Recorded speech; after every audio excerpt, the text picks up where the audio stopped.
Lo primero, agradecer enormemente y felicitar primero y luego agradecer al Tribunal Electoral, al Instituto de Estudios Democráticos de Panamá, por esta iniciativa, por organizar una sesión que nos permite discutir cuestiones vinculadas a la democracia, cuestiones vinculadas a los procesos políticos que vive la región.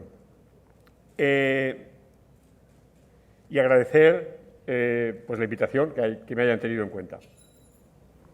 Mi presentación gira en torno a tres ejes. Un primer eje es el paso del tiempo. El segundo eje tiene que ver con un diagnóstico. Y la tercera cuestión, con dudas o perplejidades, ¿no? Sobre las que no tengo respuesta y, sobre todo, lo que tengo son sugerencias o sugestiones para, de alguna manera, reflexionar sobre el asunto. ¿Hacia dónde debo apuntar?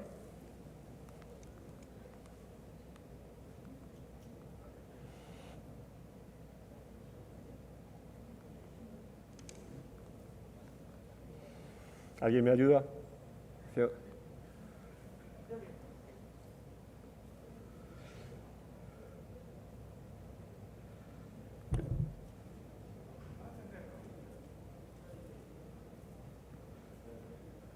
Bueno, la primera cuestión, a propósito del paso del tiempo, tiene que ver con una circunstancia que hemos padecido y que, bueno, es la que nos obliga a llevar la mascarilla que tenemos todos ahora mismo, ¿no?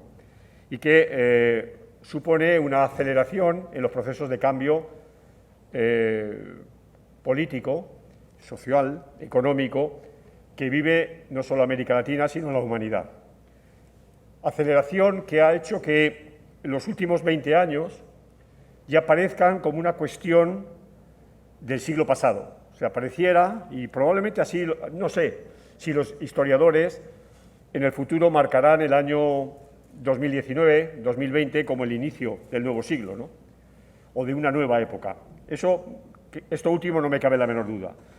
Pero hay que recordar de dónde viene América Latina, y viene de un periodo de inusitada riqueza política y riqueza democrática en términos históricos para la región, es decir, nunca la región había vivido un periodo de continuidad democrática tan claro, tan evidente como el que se abre a partir de lo que Huntington denominó la tercera ola, es decir, a partir de finales de los años 70, ni tantos países a la vez compartieron este escenario. Por supuesto que la región tuvo casos de países democráticos que se extendieron durante décadas, pero eran la excepción.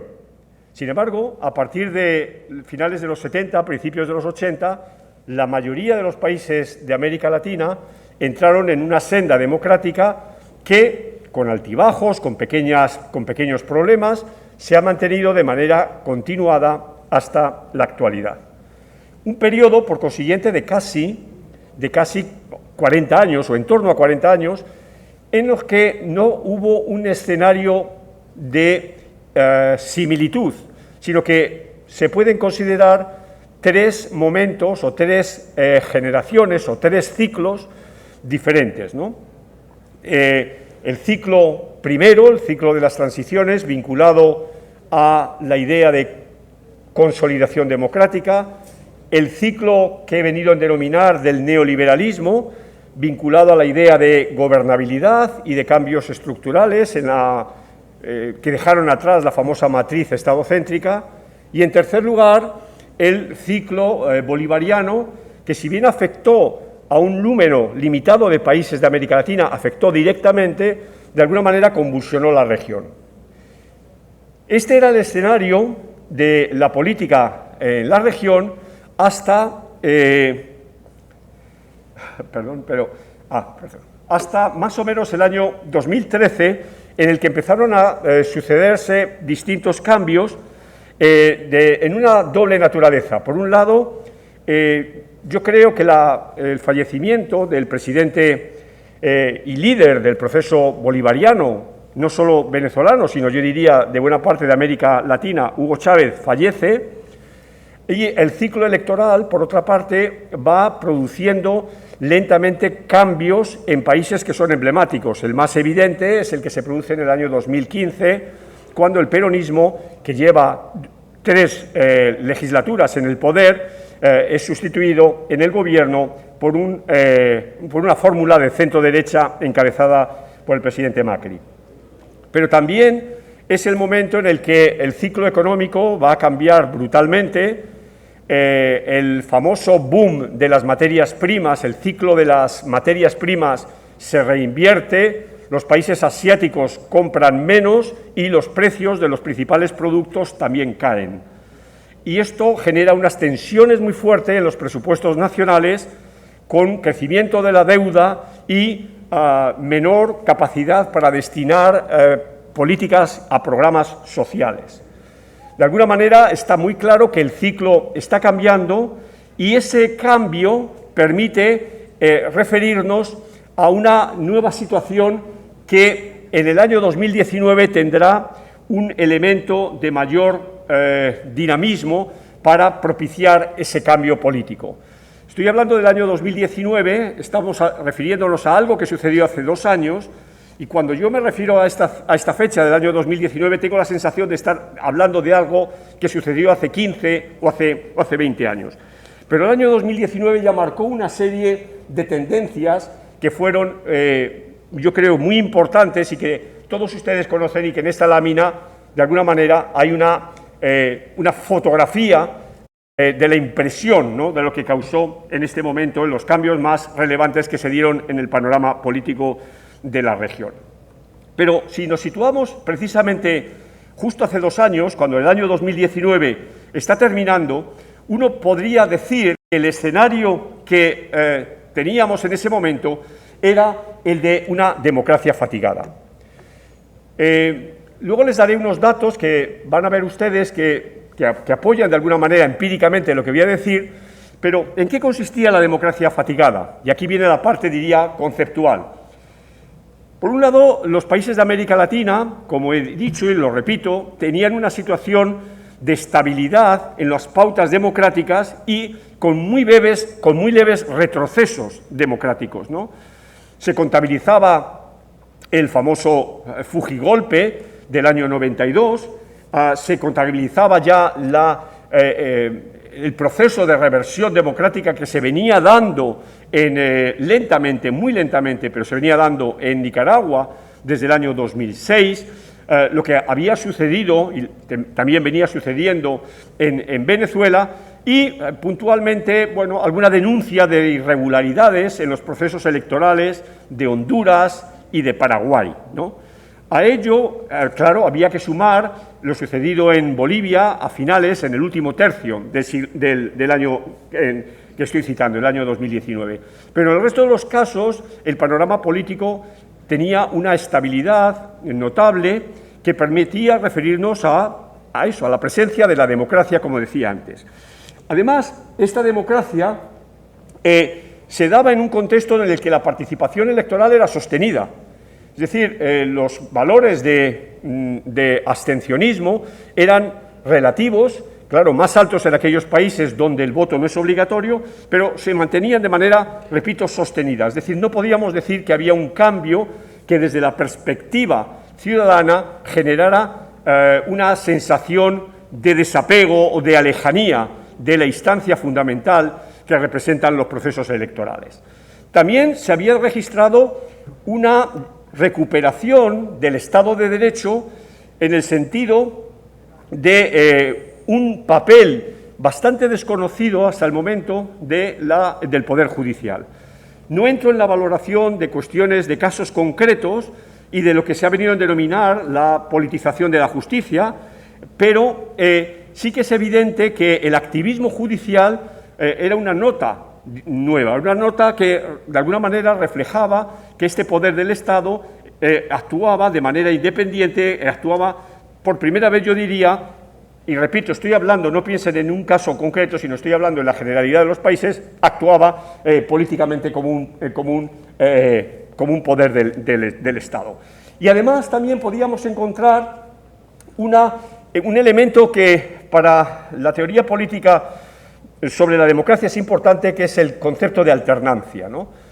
Se dice que las elecciones ratifican la idea de que la oposición puede llegar razonablemente en algún momento al poder, ¿no?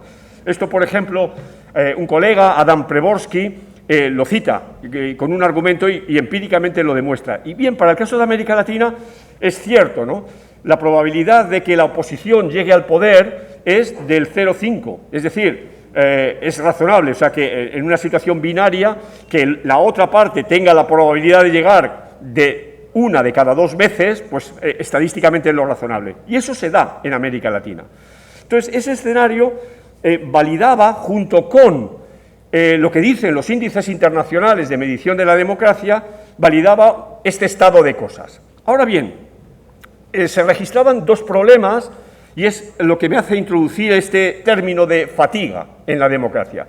En primer lugar, encontrábamos un escenario de malestar societal, un escenario en el que la gente salía a la calle. Piensen ustedes que el año 19 fue un año muy activo, de gran activismo social. Hoy todavía sigue estando presente los resultados de aquel activismo con el proceso constituyente que se está viviendo en Chile, pero también hubo gente en la calle en Ecuador, hubo gente en la calle en Perú, hubo gente en la calle en Colombia, por supuesto que hubo gente en la calle, por ejemplo, en Puerto Rico, aunque sea un país que nunca consideramos, pero el gobernador de Puerto Rico tuvo que salir, que dejar su puesto, etcétera. O sea que en ese sentido había un claro correlato de estas movilizaciones con un sentimiento de malestar que además lo teníamos registrado a través de distintos indicadores.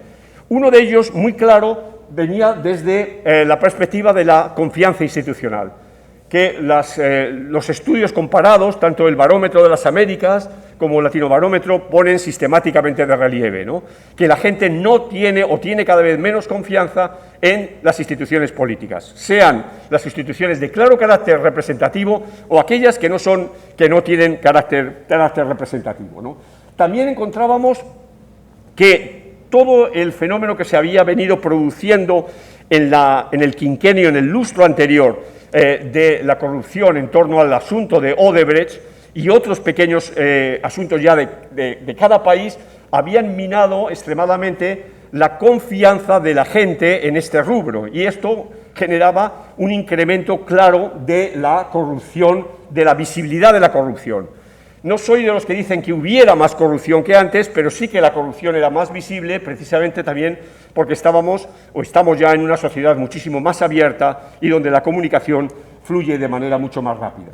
Y también, finalmente, teníamos un incremento de la minusvaloración de la democracia, ¿no? Luego les voy a poner una lámina con respecto a eso para que lo vean claramente. Y en términos de la economía, la pérdida de expectativas, una suerte de desencanto con esas clases que habían podido tener un ascenso a un estatus de clase media o media-baja en la década anterior y que veían que podían perder esa situación por mor de la crisis económica que poco a poco iba entrando en todos los países, generó una situación también, o contribuyó a esta situación de desafección, de desencanto con la democracia. O sea que por un lado entonces tenemos malestar, y por el otro lado vamos a tener, en términos más de la disciplina, de la ciencia política, tenemos una crisis de representación. Una crisis de representación que es compleja a la hora de definir. Tenemos algunos elementos que son muy claros y que producen de los índices que tenemos para medir la representación política o los efectos de la representación política.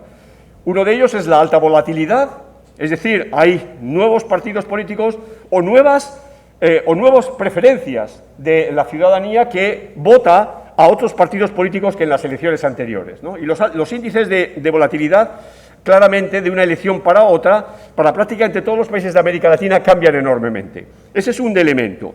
Y el segundo elemento es el incremento del número efectivo de partidos. Cada vez tenemos más partidos políticos, o dicho de otra manera, el sistema de partidos está más fragmentado.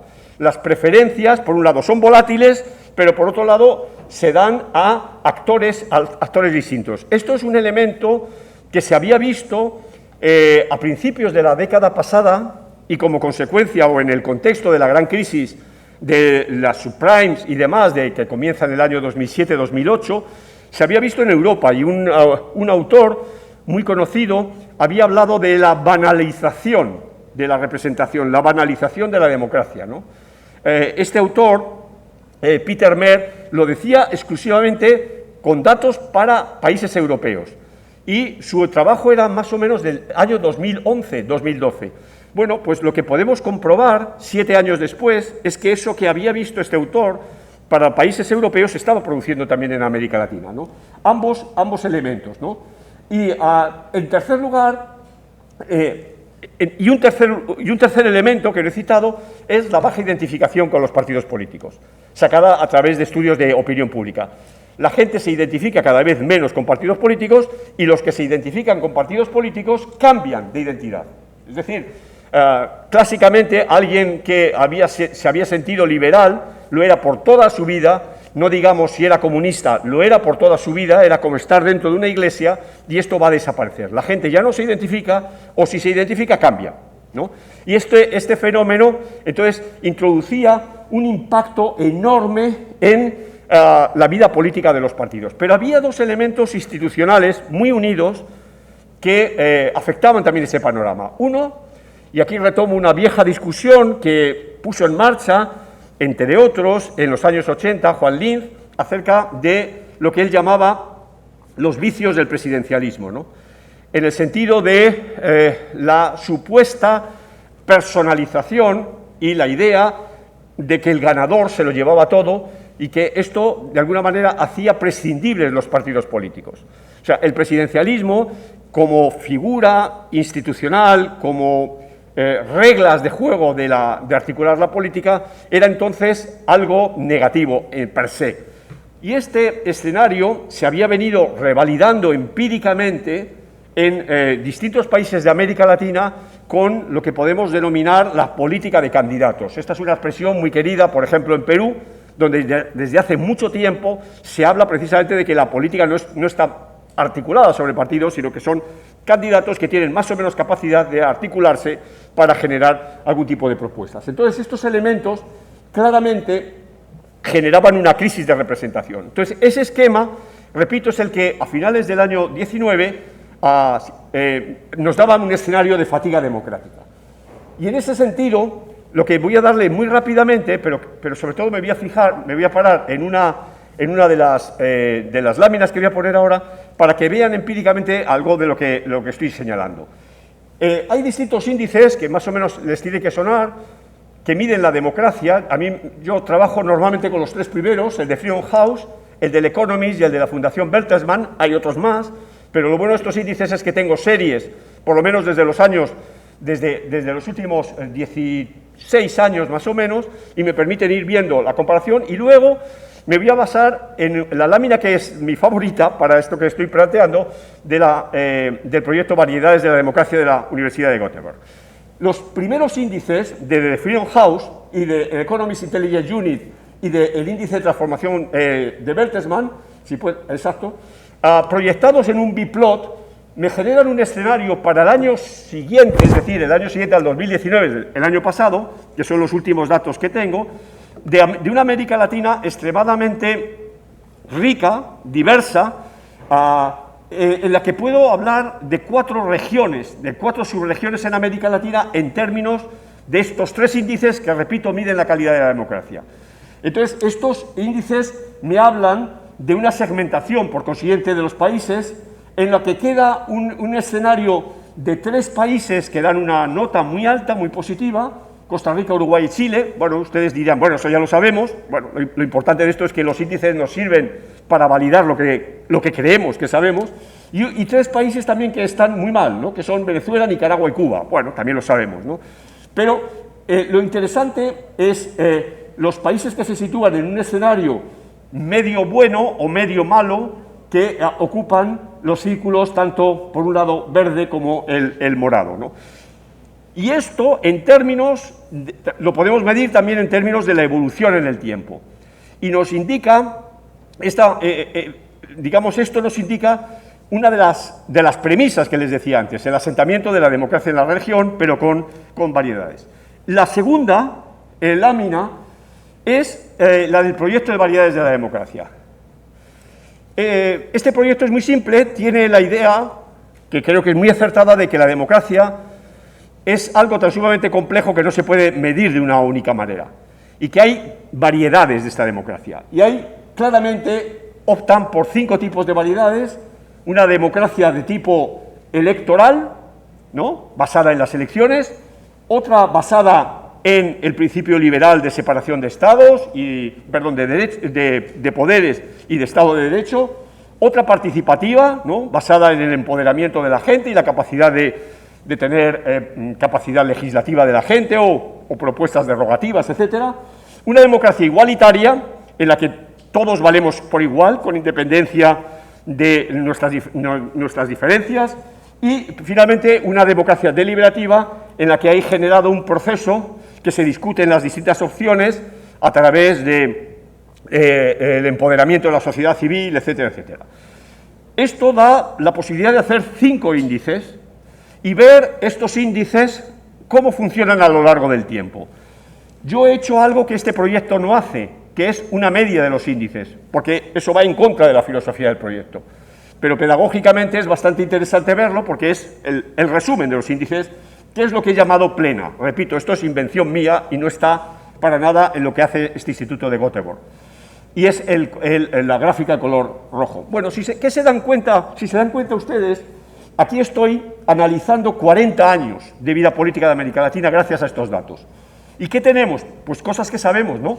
Primero, que se parte de un escenario muy bajo. Repito, estoy hablando de una media, por consiguiente, claro, es una construcción intelectual, porque una media de países distintos, allí estoy metiendo Cuba y Costa Rica en el mismo saco, ¿no? Entonces es una media un poco espúrea, ¿no?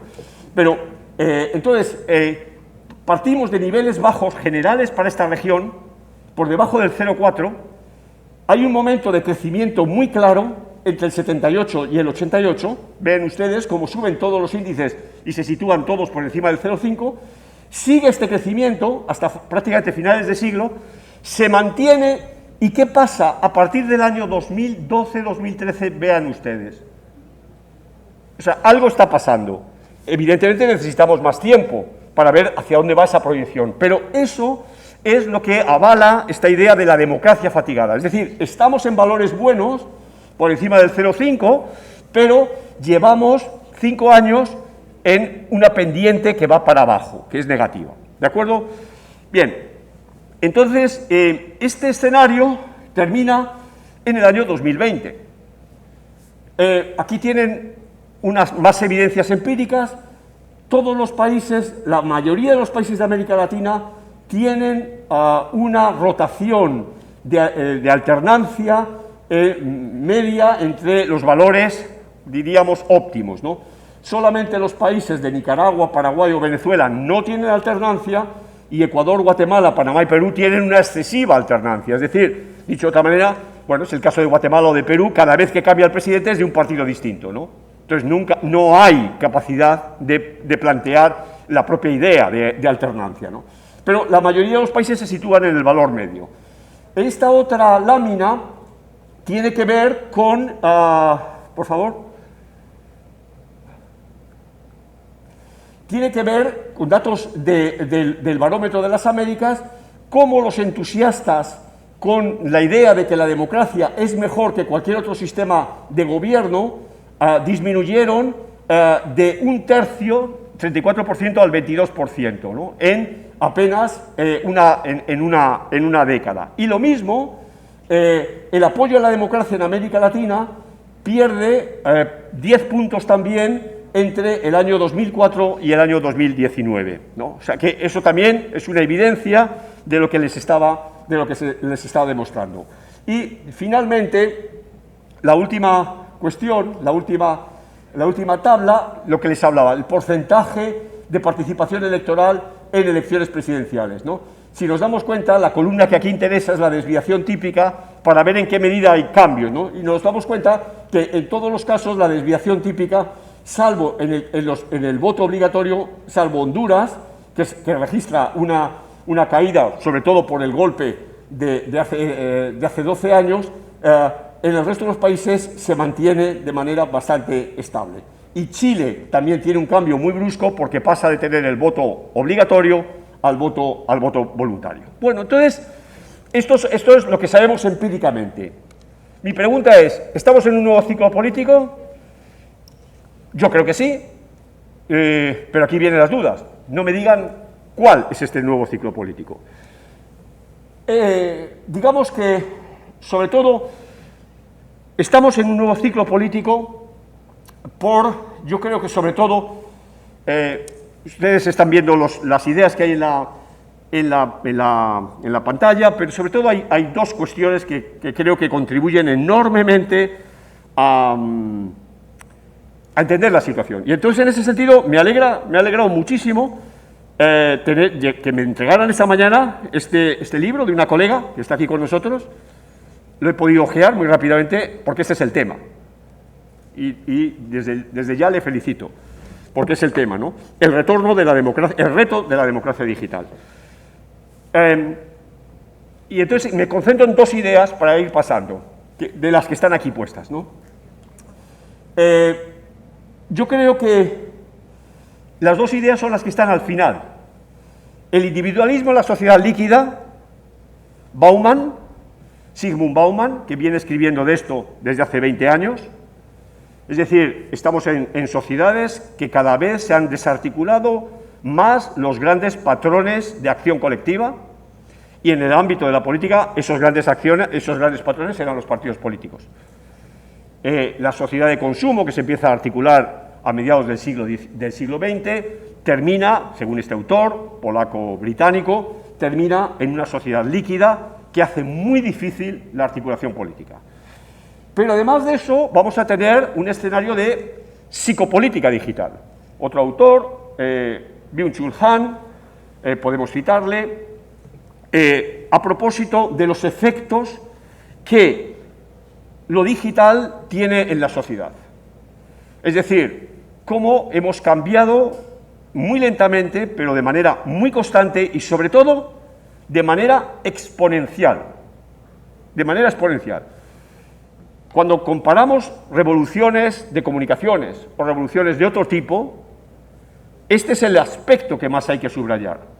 Cualquier otra revolución cambió a la humanidad, pero ¿cuánto tardó el primer kilómetro de ferrocarril que se construyera X en llegar al último rincón del mundo?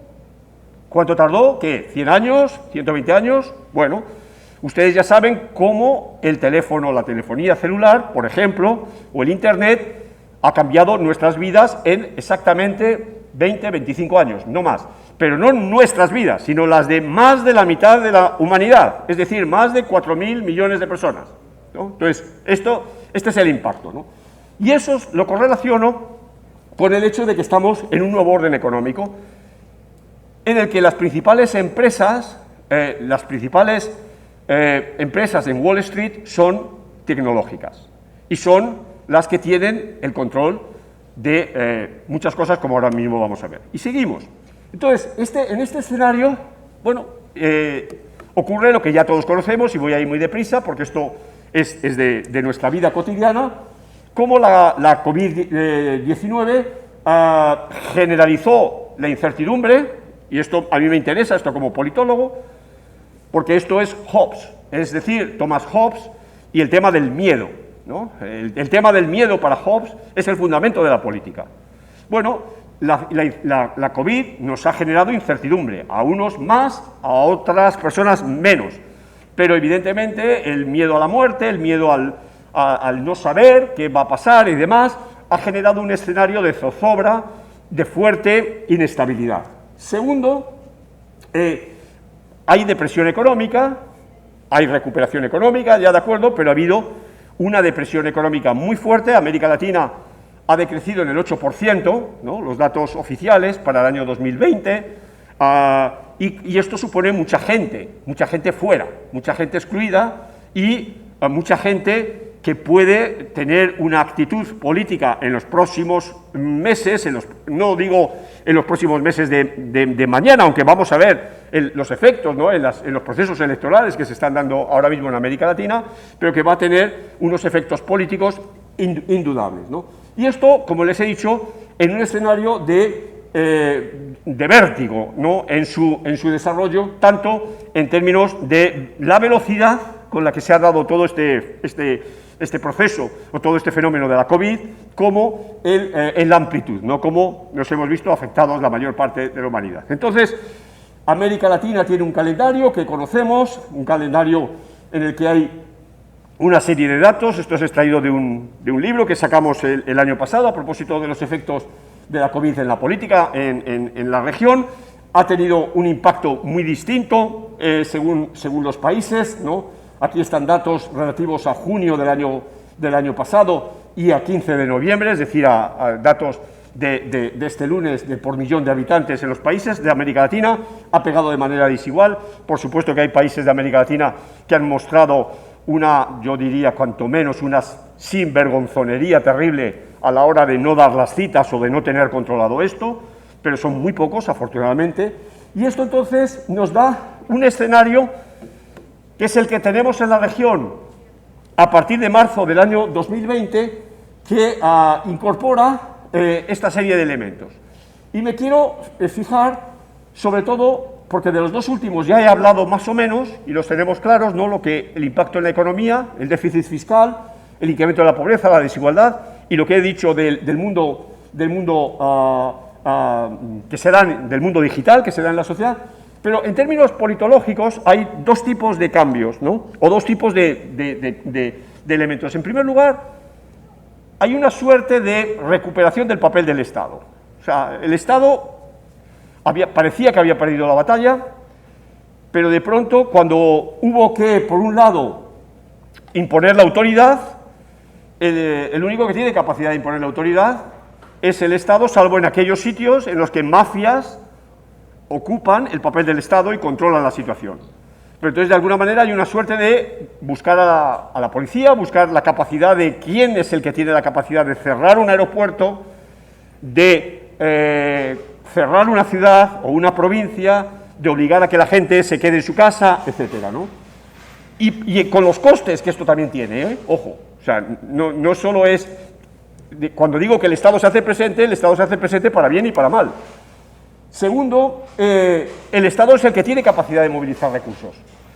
Es decir, cuando no hay mascarillas, cuando no hay alcohol, cuando no hay camas de hospital, cuando no hay ventiladores en los hospitales, el Estado es el que hace la inversión. El Estado, por consiguiente, es el que moviliza estos recursos a través, además, de determinadas políticas públicas. El Estado se endeuda, o el Estado tira de sus ahorros, o el Estado pone en marcha nuevos impuestos. Pero el Estado tiene un protagonismo indudable, evidente, ¿no? Oscar Oslak, el politólogo argentino, nos contaba esto en una entrevista para la Universidad de Salamanca, que le hicimos hace unos días. Hablaba y desarrollaba este tema, ¿no? Y luego la segunda cuestión es que la política todavía se ha presidencializado aún más. Es decir, los presidentes, las figuras presidenciales, han tenido un papel protagónico. Por ejemplo, un caso interesante es el caso del presidente Duque de Colombia, que cuando estalla la pandemia toma la iniciativa de estar todos los días en televisión a las 6 de la tarde para tener una especie de un programa presidencial que, a guisa de lo que en su momento hizo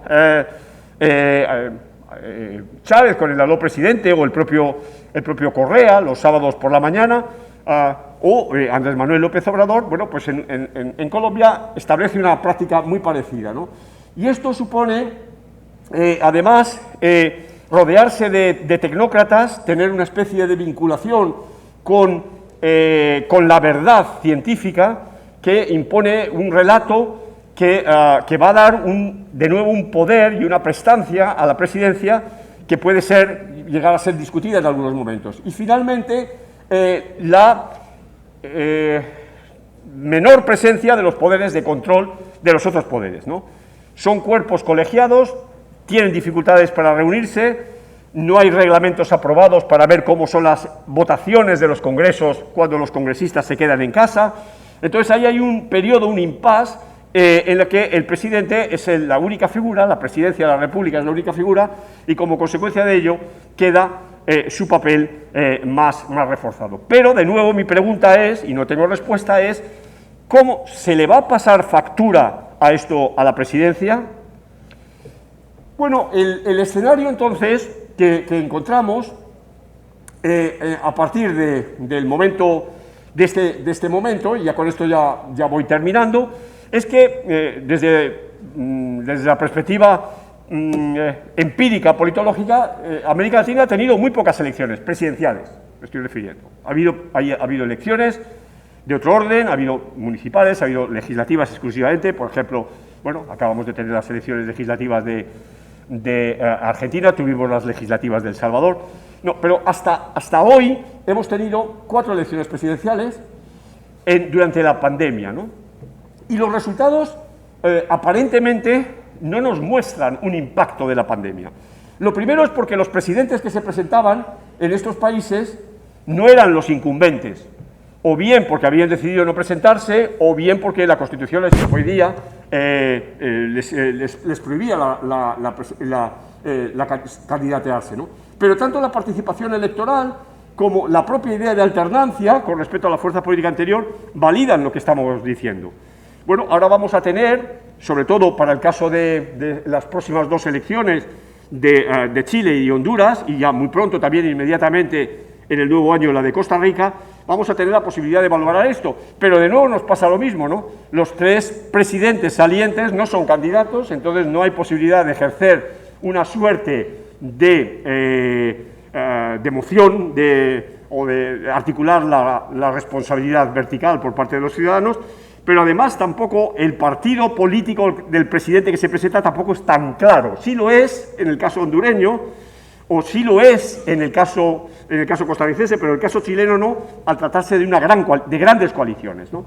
Entonces, no sabemos, y de momento es otra incógnita que hay que esperar para ver lo que pasa, hay que esperar un poquito más. Y ya sí, esta termino, que es la última diapositiva. Bueno, tenemos una agenda política inmediata, derivada primero de sí, saber qué es lo que ha pasado. Ahí hay algunas ideas, las conocen perfectamente y no quiero insistir en ellas, porque bueno, está en la agenda mediática, tal, pero sobre todo lo que quiero referirme es al último punto, y por eso vuelvo a retomar el libro de la colega Ford, ¿no? Es decir, el tema del acomodo de la política a lo digital, ¿no? Les hablo primero como profesor de ciencia política y segundo, ya les hablaré para cerrar la conferencia aquí. Como profesor de ciencia política, el último congreso de la Asociación Americana de Ciencia Política, que bueno, es dentro de nuestra profesión, nos guste o no nos guste, pues es lo más puntero, lo más activo, ¿no? Es un congreso muy grande, se presentaron 140 ponencias sobre este tema, con distintos aspectos. Claro, 140, dicen, bueno, son muchas. Sí, es mucho, está muy bien, y está muy bien, significa que hay 140 colegas o equipos que están trabajando esto. Pero es que el Congreso tiene miles de personas. O sea, sigue siendo un aspecto muy poco tocado. Y en el caso europeo, por lo menos en el caso europeo de los países que yo conozco, que me muevo, me parece que estamos igual, que estamos muy por detrás, ¿no? Y esto es una llamada de atención, como además ahora académico, y en un órgano como el que estamos hoy aquí, tan importante para la democracia de un país, que es algo que tenemos que incentivar.